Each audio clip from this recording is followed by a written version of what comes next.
माई 5 पेड़ाया मावा 25 पेड़ा जो।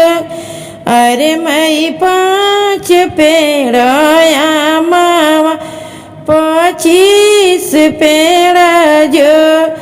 अरे सीखिलन दुलारी बेटी तू जोग। अरे सीखिलन दुलारी बेटी तू हुआ जोग। अरे सीखिलन दुलारी बेटी तू हुआ जोग। जैबू ससुर के देश छोड़ के पापा जी के घर छोड़। जैबू ससुर के देश छोड़ के पापा जी के घर। सासू दिए वो रहन मम्मी ली है न खबर। सासू दी है और हन मम्मी ली है न खबर। बेटी जगावे भरोसे तू बसैबू अपन घर। बेटी जगावे भरोसे तू बसैबू अपन घर।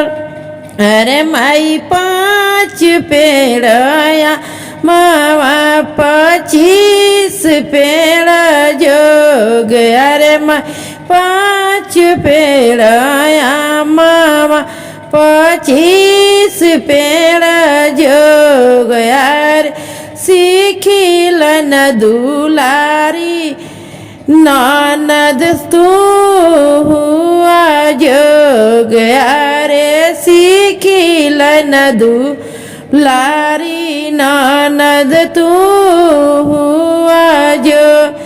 जैबू भसुर के देश छोड़ के भैया जी के घर। जैबू भसुर के देश छोड़ के भैया जी के घर। गोतिन दी है और रहन भाभी ली है न खबर। भाभी ली है न खबर। बे ननद जगावे भरोसे तू बसैया अपन घर। ननद जगावे भरोसे ननद बसैया अपन घर। अरे माई 5 पेड़ाया मावा 25 पेड़ा जोग। अरे माई 5 पेड़ाया मावा 25 पेड़ा जोग।